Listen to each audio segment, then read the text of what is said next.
January 31, 1945. Clark Air Base, Luzon, Philippines. Major Frank T. McCoy's hands trembled slightly as he photographed the aircraft before him, an intact Mitsubishi G4M Betty bomber bearing the tail number 763-12. This cannot be their standard design. No Air Force would build bombers this way. The fuselage gleamed in the tropical sun, its distinctive cylindrical shape justifying its Allied nickname. Measuring nearly 20 meters from nose to tail, the bomber sat on its tricycle landing gear, like a massive cigar resting on the tarmac. The wings, spanning 25 meters tip to tip, showed no battle damage. The engines, 14-cylinder radials producing 1,500 horsepower each, appeared intact. This was not a crashed aircraft salvaged from wreckage. This was a complete, operational bomber abandoned by its crew during the American advance. But what had captured McCoy's complete attention, what would revolutionize American understanding of Japanese aviation doctrine, was what he discovered when he climbed inside the wings through the inspection panels. The fuel tanks were completely unprotected. No self-sealing rubber compound, no armor plating, no fire suppression systems, no protective coatings of any kind. Just thin aluminum skin, perhaps 2 millimeters thick, separating thousands of liters of high-octane aviation fuel from enemy machine gun fire. Major McCoy, commander of the Technical Air Intelligence Unit Southwest Pacific, had examined dozens of crashed Japanese aircraft across the Pacific. But nothing had prepared him for this moment. This bomber, abandoned intact during the American liberation of Clark Field, would expose a design philosophy so alien to Western military thinking that it would take months for analysts to fully comprehend its implications. The mathematics of this discovery would reshape American tactical doctrine and aircraft design for the remainder of the war. Every assumption American pilots held about enemy capabilities, about the price Japanese engineers were willing to pay for performance, about the value imperial forces placed on crew survival, was about to be systematically demolished by the evidence contained within this single, pristine example of Japan's most important bomber. The journey to this revelation had begun 4 years earlier, on December 8, 1941. That morning, as smoke still rose from Pearl Harbor, 82 G4M bombers and 26 G3M bombers lifted off from bases on Formosa. Their target was Clark Field itself, the primary American air base in the Philippines. The attack achieved complete tactical surprise. Arriving at 12:35 in the afternoon, the Japanese formation flew at 20,000 feet, beyond the reach of American anti-aircraft guns. 27 bombers from the initial wave dropped 636 bombs across Clark Field's runways and facilities. Moments later, 0 fighters swept in at treetop level, their machine guns destroying every aircraft that had survived the bombing run. Of 17 flying fortresses on the ground, 12 were destroyed outright. Nearly every P-40 Warhawk fighter was reduced to burning wreckage. In 45 minutes, American air power in the Philippines had been effectively eliminated. Lieutenant James Harrington, one of the few surviving American pilots, watched from a bomb shelter as the Japanese formation withdrew to the north. "What struck me was how they came in," he later wrote in his combat report. "Perfect formation, high altitude, totally beyond our reach. Then the fighters dropped down and tore us apart. We couldn't get a single plane airborne, but the Betty bombers themselves had departed untouched. The few American fighters that managed to get airborne arrived too late, finding only empty sky. The Japanese had demonstrated their bombers' exceptional range, striking from bases 460 miles away, a feat no American bomber could match at that stage of the war. The Betty's first year of combat would prove devastatingly effective. On December 10, 1941, just 2 days after the Clark Field raid, 26 G4M bombers joined with older G3M Nell bombers in attacking Force Z, a British naval task force built around the battleship HMS Prince of Wales and the battlecruiser HMS Repulse. The attack began at approximately 12:20 in the afternoon. Japanese bombers approached in coordinated waves, their torpedo runs executed with precision that stunned British observers. The Betty bombers carried Type 91 aerial torpedoes, each weighing 840 kilograms with a 205-kilogram warhead. The torpedoes were designed specifically for shallow water operations, running at depths that could strike ships even in coastal waters. The torpedo attacks focused on the two capital ships with devastating accuracy. Prince of Wales, a battleship displacing 43,000 tons and representing the newest generation of British naval power, took at least 6 torpedo hits, along with damage from level bombers. The underwater explosions ripped massive holes in the ship's hull, flooding overwhelmed damage control efforts. The battleship began listing severely.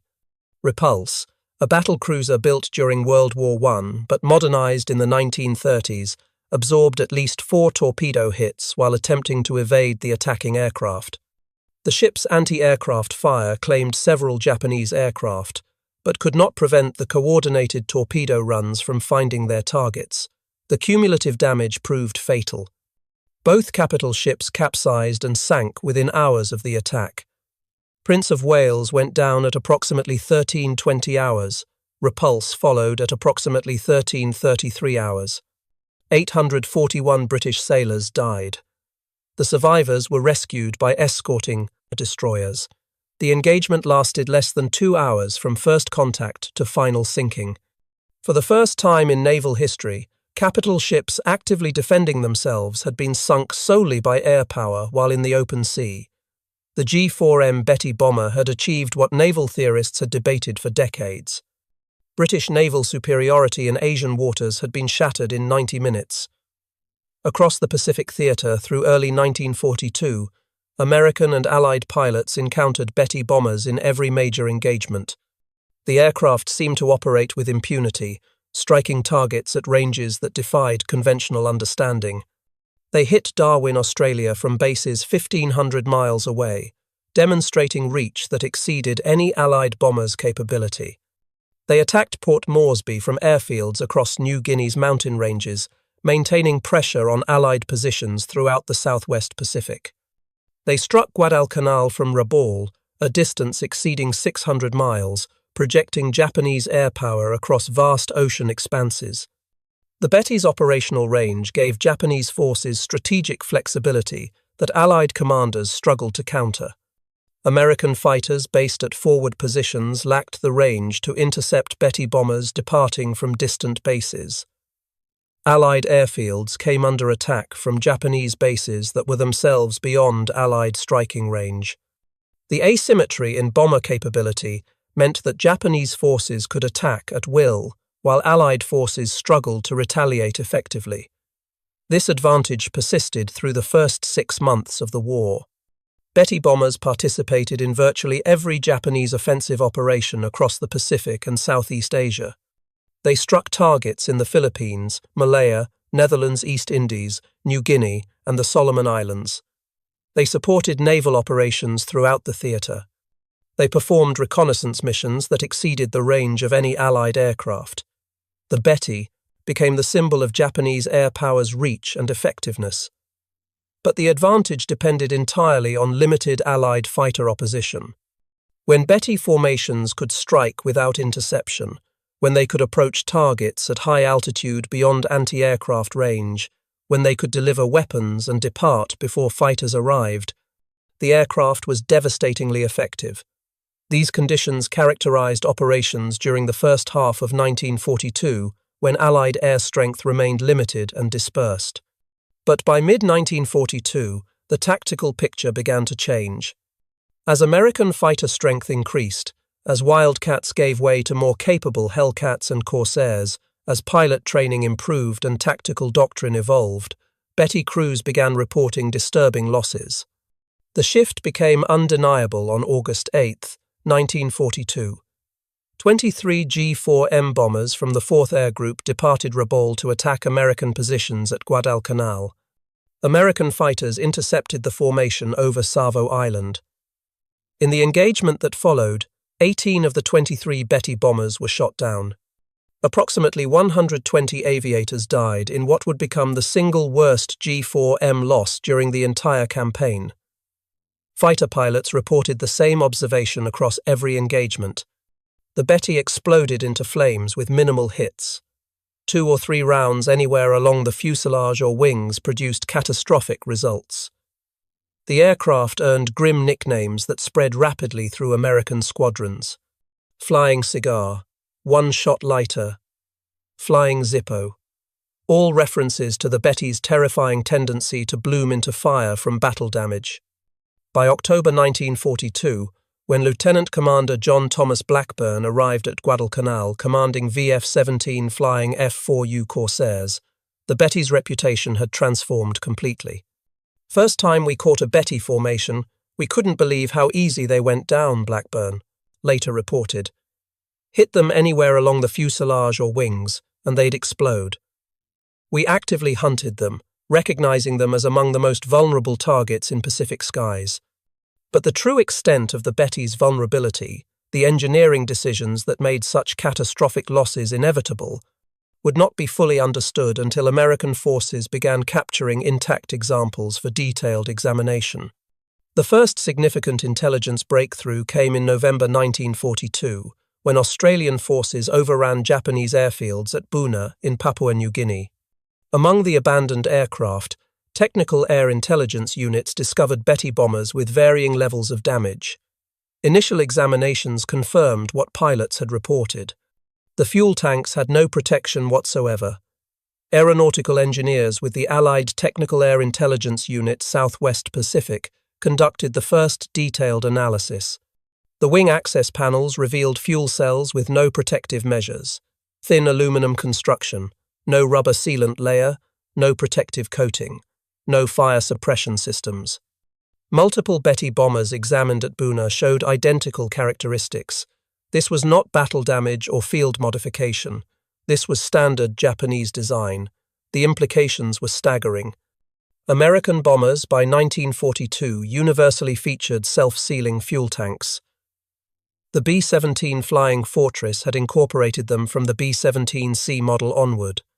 The B-24 Liberator had featured them from the XB-24B prototype.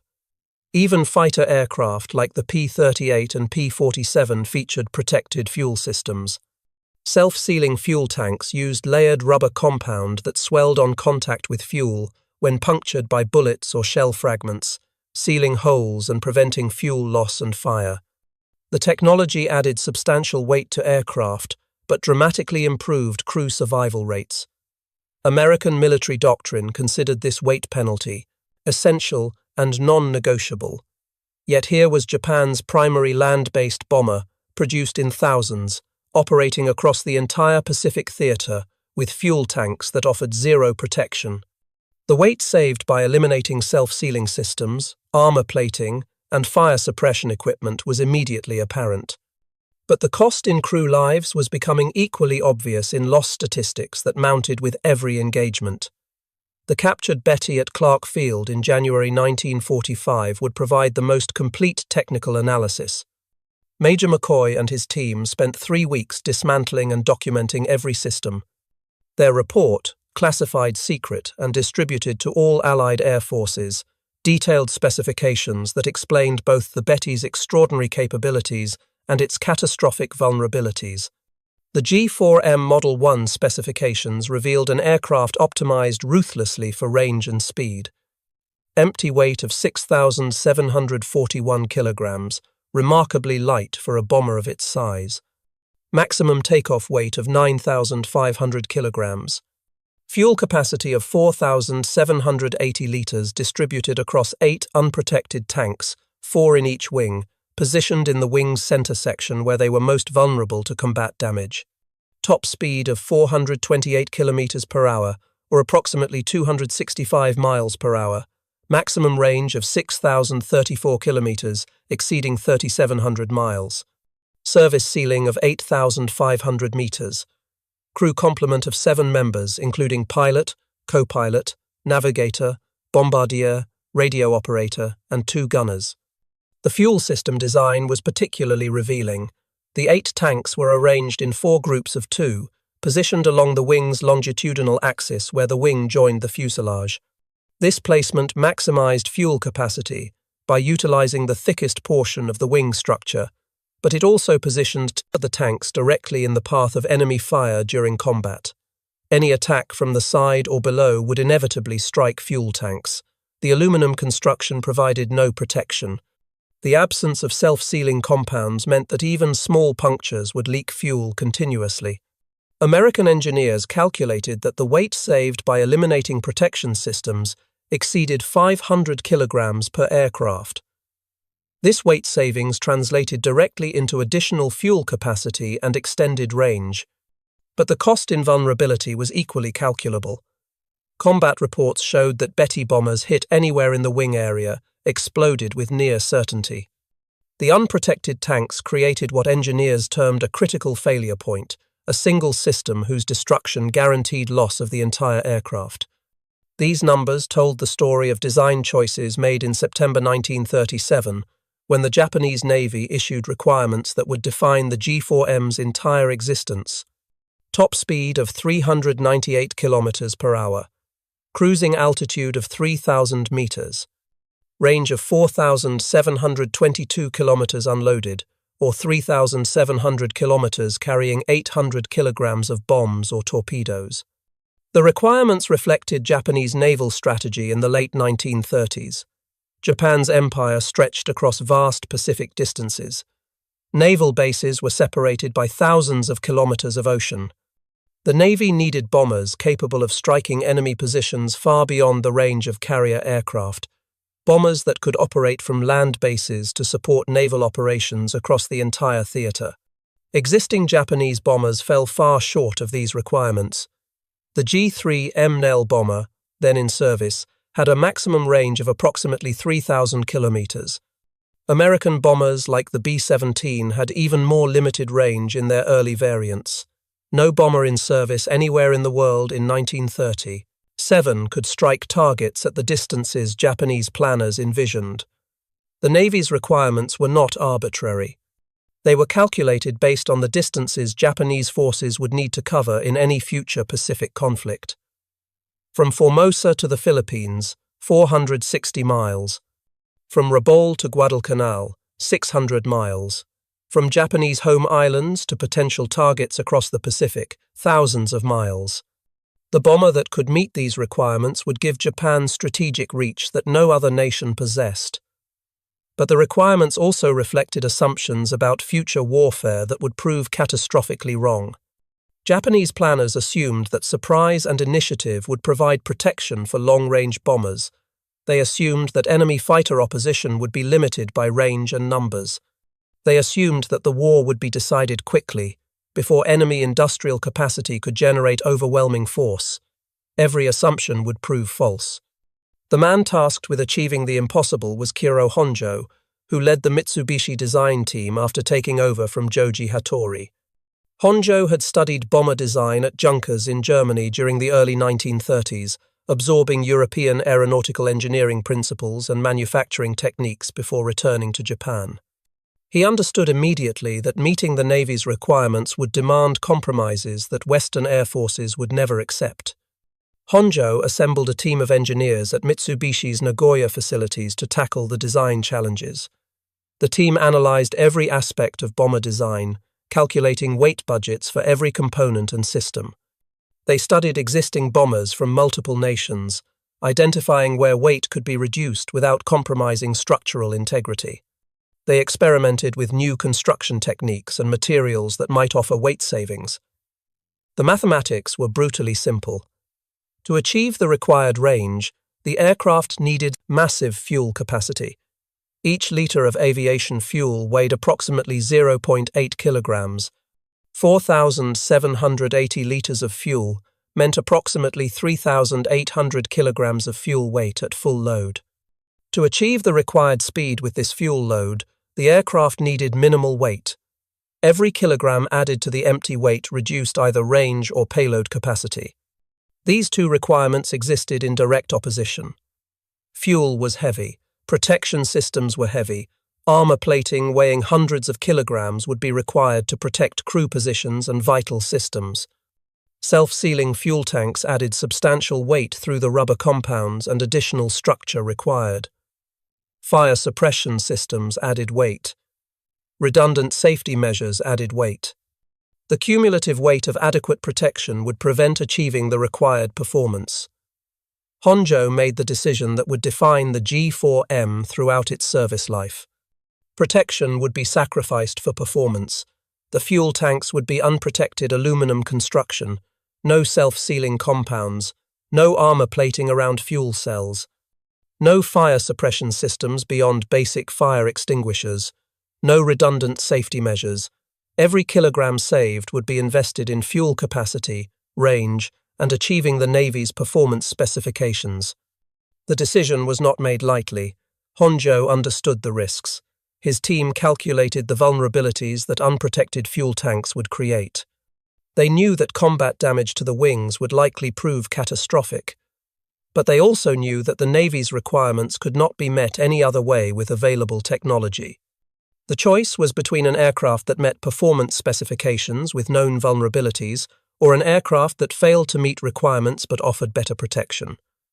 The Navy had demanded performance. Honjo delivered performance. The first G4M prototype flew on October 23, 1939. The aircraft met every performance requirement the Navy had specified. Speed exceeded expectations, range surpassed projections, payload capacity satisfied operational needs. The bomber entered production as the Navy Type 1 attack bomber, with Mitsubishi building the aircraft at plants in Nagoya. Initial production models, designated G4M Model 1, began reaching operational units in April 1941. By December 1941, approximately 180 G4Ms were in service with the Japanese Navy. These aircraft would form the backbone of Japanese land-based air power throughout the Pacific War. The Betty's combat debut at Clark Field and against Force Z demonstrated the wisdom of Honjo's design priorities in the specific conditions of early 1942. When facing limited opposition, when achieving surprise, when operating beyond the range of enemy fighters, the Betty was devastatingly effective. Its range allowed strikes from bases that enemies considered safe. Its speed permitted rapid penetration of target areas. Its payload delivered meaningful damage. But these advantages depended entirely on the assumption that Betty formations would face minimal opposition. The moment American fighter strength increased, the moment interception became routine, the moment sustained combat became inevitable, every design choice that prioritized range over protection became a death sentence for crews. The Guadalcanal campaign exposed the fundamental flaw in the Betty's design philosophy. From August through October 1942, more than 100 G4M bombers were lost with their crews in what became a sustained bloodletting that Japanese air forces could not sustain. The single mission on August 8 alone destroyed 18 of 23 aircraft with approximately 120 aviators killed. The pattern repeated with brutal consistency throughout the campaign. Betty formations would depart from Repulse, fly 600 miles to Guadalcanal, engage American fighters, and suffer catastrophic losses.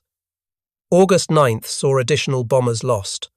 August 10th brought more losses. By the end of August, the 4th Air Group had been effectively destroyed as an operational unit. September brought no respite. Betty formations continued striking American positions at Guadalcanal, and American fighters continued destroying them in overwhelming numbers. The mathematics were inexorable. Japanese forces needed to strike American positions to contest control of the island. Betty bombers provided the only means of delivering meaningful strike capability from Repulse. But every mission resulted in losses that could not be replaced. October saw the pattern continue. American fighter strength increased as more squadrons arrived at Henderson Field. Pilot quality improved as combat experience accumulated. Tactical doctrine evolved to exploit Betty vulnerabilities more effectively. Japanese losses accelerated even as the number of bombers available for missions declined.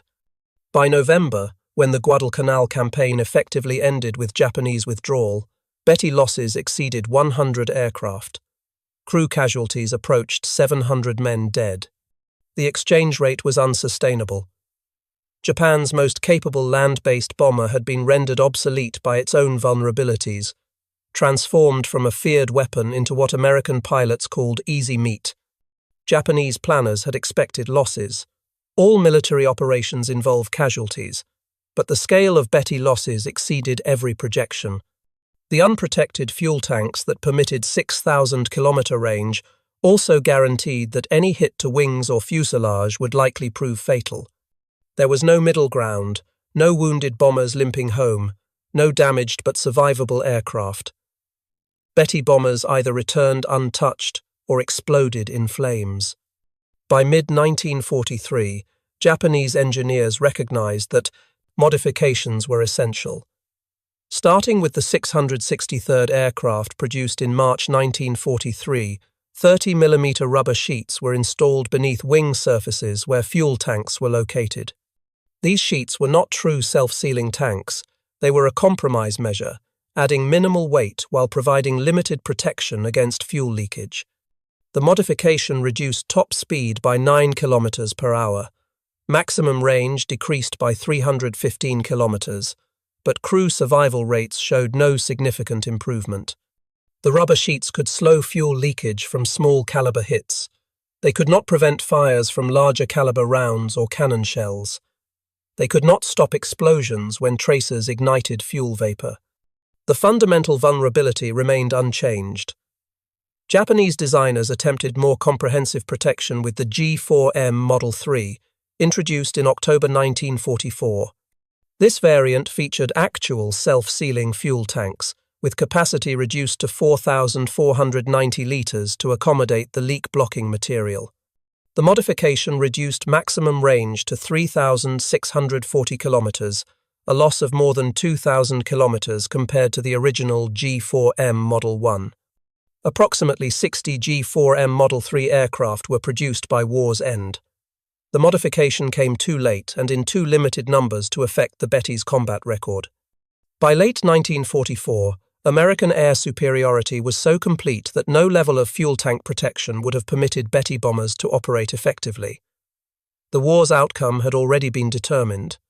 The Betty's vulnerability became so notorious that American forces began using the aircraft in ways that highlighted the dangers Japanese crews faced. On April 18, 1943, the Betty bomber became the instrument of Admiral Isoroku Yamamoto's death in an engagement that demonstrated both American signals intelligence capabilities and the aircraft's fatal weaknesses. American code breakers intercepted Japanese communications, indicating that Yamamoto would fly from Rabaul to Bougainville on April 18th.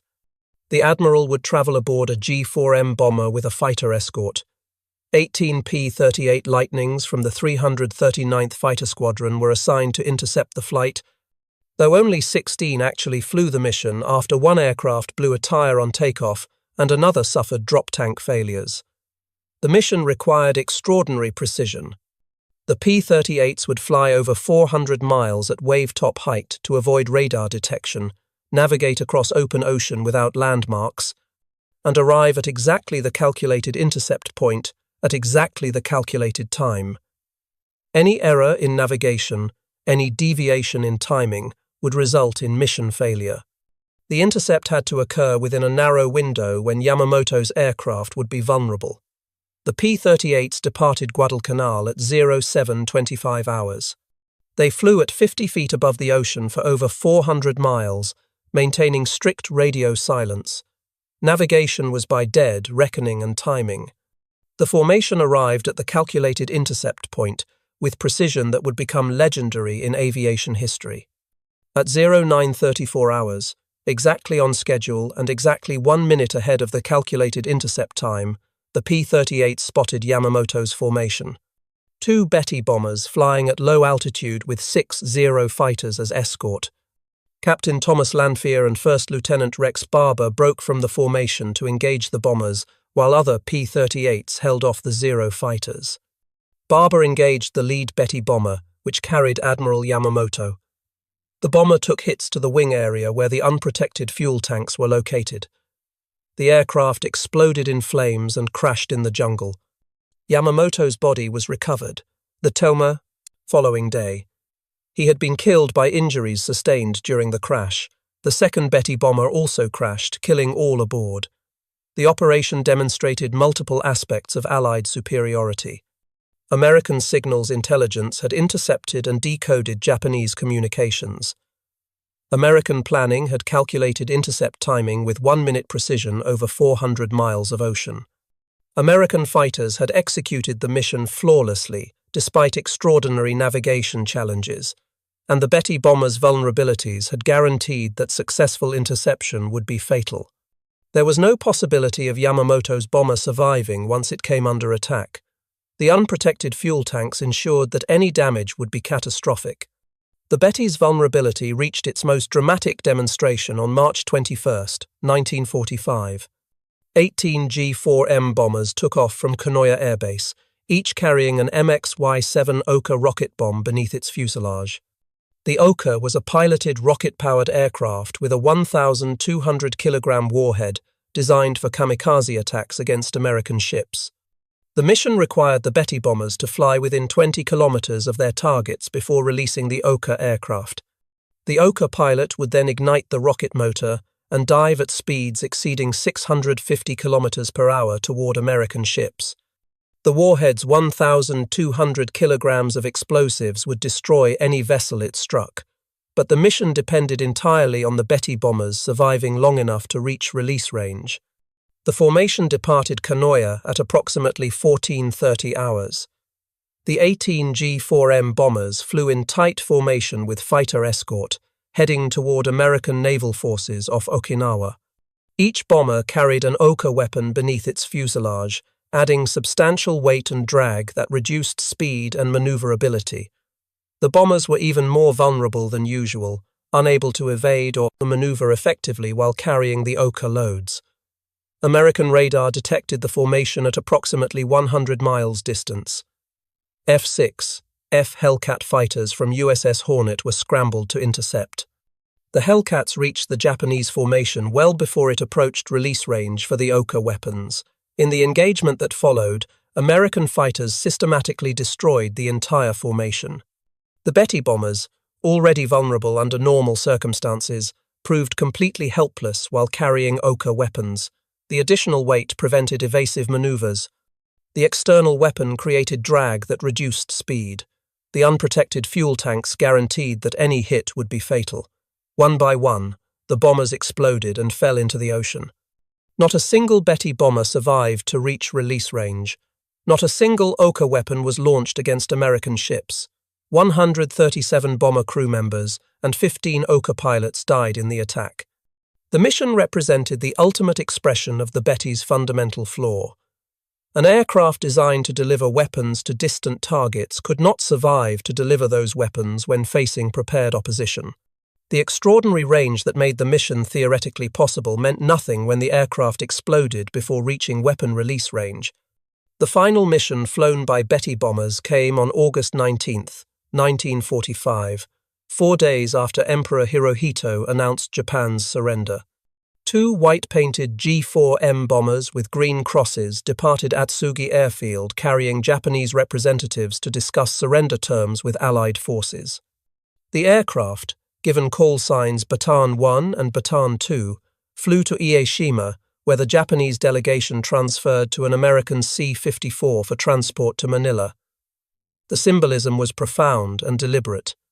The white paint and green crosses indicated peaceful intent, transforming the bombers from weapons of war into vehicles of diplomacy. The call signs Bataan 1 and Bataan 2 referenced the location where American forces had surrendered to Japan in April 1942, one of the most devastating defeats in American military history. Now, 3 years later, aircraft bearing those call signs carried Japan's surrender delegation. Lieutenant Den Sudo piloted one of the surrender aircraft, a G6M Model 1 transport variant converted from the bomber airframe.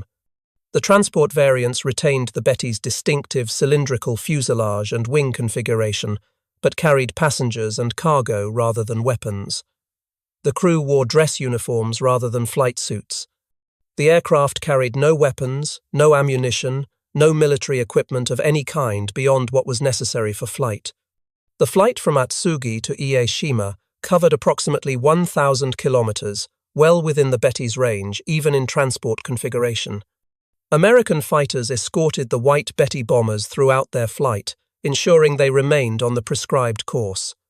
The escort was both protective and supervisory, guaranteeing safe passage while preventing any deviation from planned routes. The White Betty bombers with green crosses became the final image of the aircraft that had opened the Pacific War at Clark Field in December 1941. The circle was complete. The bomber that had destroyed American air power in the Philippines in the war's first hours now carried Japan's surrender delegation in the war's final days. The aircraft that had symbolized Japanese air power's reach and effectiveness now symbolized Japan's defeat and submission to Allied terms. The Betty's production statistics reflect both the aircraft's importance to Japanese operations and the terrible cost of its design philosophy. Total production reached approximately 2,414 aircraft across all variants, though some sources cite figures as high as 2,435 when including all prototypes and subtypes. The variation in total numbers reflects different methods of counting prototypes, subtypes, and transport variants. The G4M Model 1 comprised approximately 1,172 aircraft, produced from 1941 through early 1943. This variant featured the original unprotected fuel tank design, with capacity of 4,780 litres. Top speed reached 428 kilometers per hour.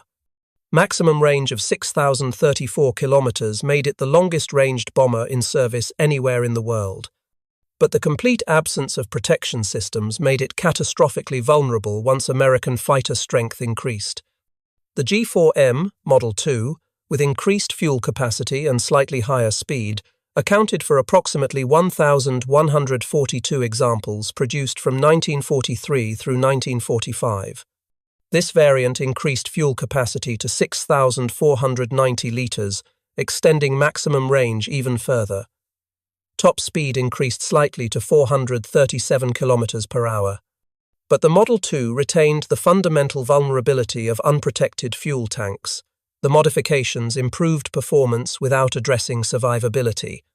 The G4M, Model 3, designated Model 34, represented the only variant with actual self-sealing fuel tanks. Production began in October 1944, but only 60 to 91 aircraft were completed by war's end, depending on source. The self-sealing tanks reduced fuel capacity to 4,490 litres to accommodate the leak-blocking material. Maximum range decreased to 3,640 kilometers, a loss of more than 2,000 kilometers compared to the Model 1.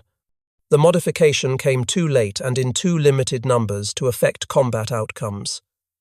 The G6M transport variant, converted from bomber airframes, added another 30 aircraft. These transport versions carried passengers and cargo rather than weapons, serving in liaison and communications roles. The G6M Model 1 used for one of the surrender aircraft in August 1945 represented this variant. Production continued through August 1945, with final aircraft completed just days before Japan's surrender. Mitsubishi factories produced Betty bombers at peak rates of approximately 100 aircraft per month during 1943. Production decreased in 1944 and 1945 as Allied bombing disrupted Japanese industry and as resources were diverted to fighter production for homeland defense. These production numbers made the Betty one of Japan's most numerous bombers, exceeded only by some fighter types in total production. Over 4 years of war, Mitsubishi delivered approximately 2,400 aircraft to Japanese Navy units across the Pacific Theater. The bombers served in every major campaign, participated in every significant naval engagement, and struck targets across distances spanning thousands of kilometers. But production statistics tell only part of the story. Loss rates tell the rest. Few Betty bombers survived to war's end. The overwhelming majority were destroyed in combat, consumed by the fires that the unprotected fuel tanks made inevitable. By August 1945, when Japan surrendered, only a handful of operational Betty bombers remained in service. The aircraft that had numbered in hundreds in 1942 had been reduced to dozens by attrition that no amount of production could replace. The casualty statistics among Betty crews were similarly devastating, though exact numbers remain difficult to verify from available records. What is certain is that thousands of Japanese aircrew died in Betty bombers, their deaths made nearly inevitable by the aircraft's fundamental vulnerabilities. The unprotected fuel tanks created conditions where survival depended entirely on avoiding combat damage. Once hit, Betty bombers rarely survived. Once on fire, they never survived.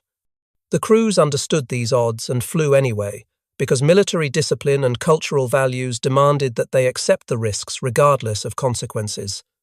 Surviving Betty crews were unanimous in their assessment. The aircraft's unprotected fuel tanks made survival a matter of pure chance. No amount of skill, no tactical innovation, no courage could compensate for the fundamental vulnerability built into every G4M. Former Flight Petty Officer Masao Sato, who completed 28 combat missions before transfer to training duties, offered the most direct summary. The Betty was a magnificent aircraft that asked us to die for its range. We flew it because we were ordered to fly it. We died in it because that was what it was designed to make us do. The comparison with Allied bomber protection systems highlights the stark difference in design philosophy. The B-17 Flying Fortress featured armor plating protecting pilot and co-pilot seats, with steel plates ranging from 0.30 to 0.31 inches thick. Armored bulkheads protected crew positions throughout the fuselage. The bombardier position featured armored glass. Waist gunner positions included protective shields. Self-sealing fuel tanks were standard from the B-17C model onward, introduced in 1941. The B-25 Mitchell incorporated similar comprehensive protection. Pilot and co-pilot seats featured armor backing. Fuel tanks included self-sealing compounds from early production. The B-25's empty weight of approximately 9,100 kilograms reflected the substantial weight penalty of protection systems, roughly 2,000 kilograms heavier than the Betty despite similar size and role. The weight penalty for Allied protection systems was substantial and accepted as necessary.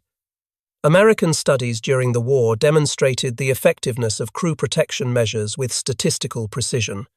Body armor reduced thoracic wound fatalities from 36% to 8%, a reduction of more than 75% in deaths from chest wounds. Self-sealing fuel tanks reduced fire-related casualties by similar margins. Aircraft equipped with protected fuel systems showed survival rates 3 to 4 times higher than unprotected aircraft when damaged in combat. Protected crew positions increased survival rates in damaged aircraft by providing shielding from shell fragments and small arms fire. Armored glass prevented pilot casualties from head-on attacks. Bulkheads compartmentalized the fuselage, preventing fire or damage in one section from spreading throughout the aircraft. The comprehensive approach to crew protection reflected American doctrine that trained crews represented assets more valuable than aircraft, which could be replaced more easily than experienced combat veterans. The weight cost for this protection exceeded £1,000 in most American bombers, but American industrial capacity permitted this weight penalty without sacrificing production numbers. American factories produced over 12,000 B-17 bombers and nearly 10,000 B-24 Liberators during the war. The production capacity meant that American forces could field large numbers of protected bombers without compromising capability. Japanese doctrine reached different conclusions. The Betty's design reflected a calculation that range and striking power outweighed crew survival. This philosophy assumed that achieving surprise and maintaining initiative would provide sufficient protection. It assumed that enemy opposition would remain limited. It assumed that the war would be short and decisive. All these assumptions proved catastrophically wrong. By mid-1942, American fighter strength increased to levels that made Betty interception routine. By late 1942, American pilots had learned to exploit every Betty vulnerability. By 1943, Betty formations suffered such devastating losses that missions became suicide operations. By 1944, Betty bombers could barely operate in daylight against American opposition. The mathematics of the Betty's war were written in fire and loss. Every advantage that made the aircraft formidable in early 1942 became irrelevant once sustained combat began. Range meant nothing when bombers exploded before reaching targets. Speed meant nothing when fighters could intercept from distant bases. Payload meant nothing when formations were destroyed before weapon release. The examination of tail number 763-12 at Clark Field in January 1945 revealed the complete story. The unprotected fuel tanks that shocked Major McCoy were not an oversight, not a temporary expedient, not a design failure. They were the deliberate choice of engineers who believed range mattered more than survival. Japanese designers had created exactly what their specifications demanded. An aircraft with extraordinary range and speed, built with minimal weight, optimized for the mission requirements they received. The tanks were unprotected because protection would have prevented achieving the required performance. The decision made perfect sense within the constraints of 1937 technology and 1937 assumptions about future warfare. But those assumptions collapsed under the reality of sustained combat against an opponent with unlimited industrial capacity and growing technological advantage. The Betty bomber became a symbol of Japanese willingness to accept catastrophic casualties in pursuit of tactical advantage. It became evidence of a military culture that valued mission accomplishment over crew survival. When American engineers examined the intact Betty at Clark Field, they were not just analyzing an enemy aircraft. They were witnessing the physical manifestation of choices made years earlier, choices that prioritized capability over survival, choices that would cost thousands of Japanese aircrew their lives. The unprotected fuel tanks were not an accident. They were a decision. The Betty bomber served from the first day of the Pacific War to the last. It sank capital ships and devastated air bases. It ranged across distances no other bomber could match, but its ultimate legacy is written in loss statistics that exceeded all projections. The aircraft that opened the war by destroying American air power at Clark Field ended the war carrying Japan's surrender delegation in white-painted aircraft marked with green crosses. The crew of tail number 763-12 had abandoned their aircraft during the American advance on Clark Field.